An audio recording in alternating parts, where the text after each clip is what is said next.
کہ کون کس عمل سے کس کو فائدہ ہوا، نفع ہوا، کون بتائے گا؟ ہاں جی، آپ بتائیں گے؟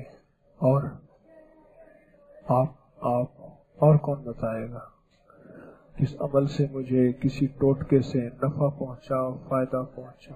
جی آپ بتائیں گے، اور کون بتائے گا؟ السلام علیکم جی حضرت صاحب، میں 1.5 سال پہلے جب آپ کی خدمت میں حاضر ہوا تھا تو میں دنیا کا لوٹا پھوٹا انسان تھا. میں نے جو تسبیح خانے سے پایا ہے چین اور سکون، اس کی کیفیت میں بیان نہیں کر سکتا. اللہ پاک میرے تسبیح خانے کو آباد رکھے، اللہ پاک میرے مرشد پاک کو آباد رکھے اور ہمیں فیض ملتا رہے. بس میرا یہی ہے. جی اور بتائیں گے کون؟ السلام علیکم جی صاحب. حضرت میں پہلے بھی 1-2 دفعہ بتا چکا ہوں، یا اللہ یا حفیظ یا سلام کا. آپ نے یہ بارہا کہا کہ یہ حفاظت اور اس کے لیے سارے آواز نہیں آ رہی. حضرت وہ یہ تقریباً 15 دن پہلے کی بات ہے. میں اور میری مسز لیٹ ہو گئے تھے کسی مارکیٹ سے جاتے ہوئے. راستے میں ہمیں ڈکیٹ پڑ گیا ایک، اور وہی میں نے یا اللہ یا حفیظ یا سلام پڑھا تھا. اس نے چلتے ہوئی موٹر سائیکل سے میرے بازو کو کھینچ کے موٹر سائیکل روکنے کی کوشش کی، اور بس اللہ تعالیٰ کے فضل سے اور آپ کی دعا سے اس کا ہاتھ چھوٹا ہے اور یوں میں نکلا. اس نے پیچھے سے بورڈ چڑھا کے کہا کہ جی میں فائر مار دوں گا. آگے اللہ نے کرم کیا کہ ٹرن آ گیا، میں ٹرن ہوا اور نکل گیا. اس طرح یہ آزمودہ عمل ہے، یا اللہ یا حفیظ یا سلام. یہ 12 بار پڑھ کے نکلتا ہوں اللہ کے فضل سے. الحمدللہ میں نے اس عمل سے بہت زیادہ پایا. بسم اللہ الرحمن الرحیم. حضرت جی ایک وظیفہ ہے، یا رب موسیٰ یا رب کریم بسم اللہ الرحمن الرحیم. کوئی بھی چیز گمی ہو، یقین کی طاقت کے ساتھ آپ یہ وظیفہ پڑھیں تو آپ کی چیز مل جاتی ہے. میرے پاس اس کے اپنے ذاتی 3 واقعات ہیں. ایک ابھی آتے ہوئے رات کو گاڑی میں فجر کے وقت تقریباً میرا موبائل جو تھا وہ جیب سے گر گیا، اور رش بہت زیادہ تھا تو میں یہ سمجھا کہ میری جیب میں سے کسی نے نکال لیا. فوراً میرے دل میں خیال آیا، میں نے کہا جن پیسوں سے وہ خریدا ہوا ہے وہ پیسے بھی حلال کے ہیں. پھر ایک دم میرے ذہن میں آیا، میں نے کہا کہ میں یا رب موسیٰ یا رب کریم پڑھتا ہوں. میں نے ایک ہی دفعہ پڑھا تو ساتھ جو تھے لوگ باپ کھڑے ہوئے تھے تو میں نے ان کو ہٹا کے دیکھا تو فرش میں موبائل میرا مل گیا. دوسرا یہ ہے کہ میرے پاس جو تصویر ہے وہ اکثر ایسے ہوتا ہے کہ اگر مجھے نہ ملے تو کمرے میں آگے پیچھے کہیں ہوتی ہے اور میں یا رب موسیٰ یا رب کریم بسم اللہ الرحمن الرحیم پڑھتا ہوں، مل جاتی ہے. تیسرا یہ ہے کہ میرے پاس انگوٹھی ہے. 3 دن پہلے واش روم میں وضو کر رہا اور واش روم میں انگوٹھی اپنے بھول آیا، اور جب میں واپس نیچے دفتر میں واپس آیا تو میرے ذہن میں خیال آیا کہ انگوٹھی قیمتی ہے اور اس واش روم میں اور بھی احباب ذات ہیں.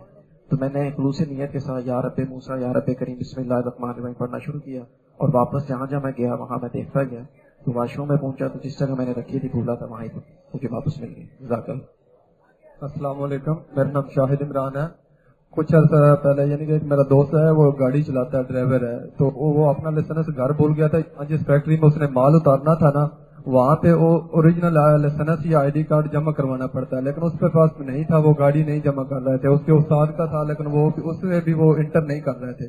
اس نے مجھے فون کیا، کہتا ہے کہ یار تم آ جاؤ، تم اپنے لائسنس پہ نا گاڑی میری اندر انٹر کروا دو، مال اتر جائے گا.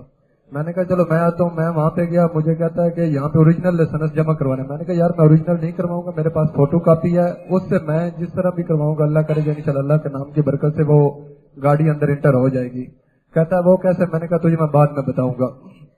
میں نے یا کہارو 45 دفعہ پڑھا، 3 دفعہ اول 3 دفعہ آخر درود شریف ان کی تصور کر کے پھر میں گاڑی کے اوپر بیٹھ کے میں گاڑی اندر لے کے گیا. انہوں نے مجھ سے پوچھے نہیں اوریجنل ID کارڈ کرنا لائسنس کا، انہوں نے بس وہ کاپی رکھی، گاڑی انٹر کروائی، باہر آیا. وہ بہت خوش، کہتا ہے یار تم نے کس طرح کر دیا، وہ تو حالانکہ اوریجنل لائسنس مانگتے ہیں. میں نے کہا بس اللہ کے نام کی برکت سے یا کہارو کہیں بھی تمہارا کوئی مسئلہ ہو یا کہیں بھی تمہیں کوئی پریشانی ہو، 45 دفعہ یا کہارو پڑھنا ہے، 3 دفعہ اول 3 دفعہ آخر درود ابراہیم میں پڑھ لینا اور تمہارا کام ہو جائے گا. اور دوسرا میری انگوٹھی تو وہ گم ہو گئی تھی، یعنی کہ گھر میں پڑی ہوئی تھی، تو یعنی کہ اس دن صبح میں دیکھ رہا، میرے ذہن میں تھا کہ آج یہ انگوٹھی میری گم ہو جائے گی.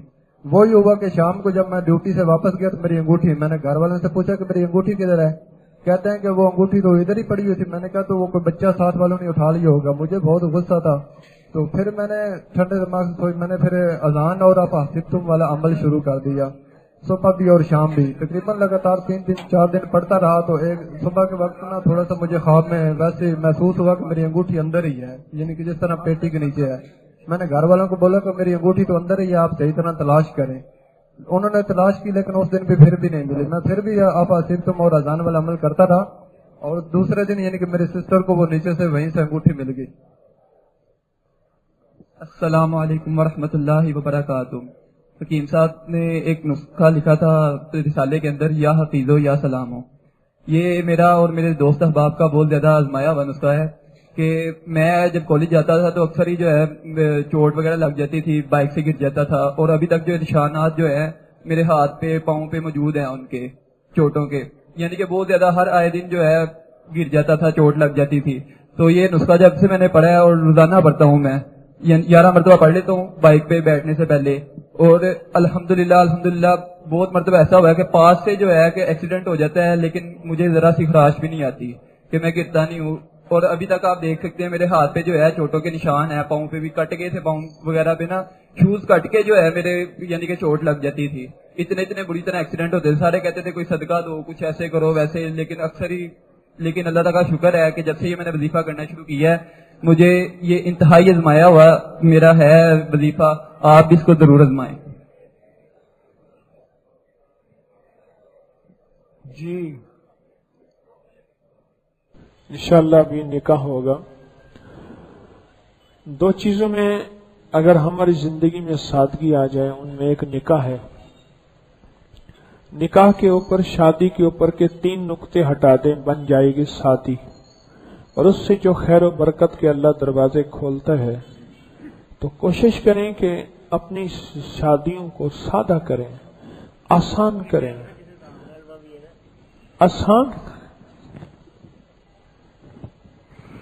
شادی کو آسان کریں.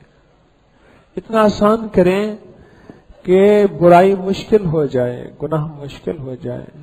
شادیوں کو آسان کریں, رسومات سے نکل جائیں. اور ولیمے کے لیے ہال بک کرانا ضروری نہیں, شادی کے لیے ہال بک کرانا ضروری نہیں. گھر میں چند لوگوں کو بلا کے جو گھر میں کھانا پکا ہے وہ کھلا دینا بھی اسی کا نام بھی ولیمہ ہے. اہل بیت کی زندگی, صحابہ کی زندگی, اولیاء کی زندگی میں یہ بات ثابت ہے کہ انہوں نے چند لوگ کھانا پکوا کے اپنے گھروں سے لائے اور مل بیٹھ کے کھا لیا, اس کو ولیمہ کہا. تو شادی کو آسان بنائیں, نکاح کو آسان بنائیں. ابھی انشاءاللہ نکاح کا خطبہ ہوگا, توجہ دھیان سے سنیں گے, انشاءاللہ اللہ خیر و برکت کے دروازے کھولے گا.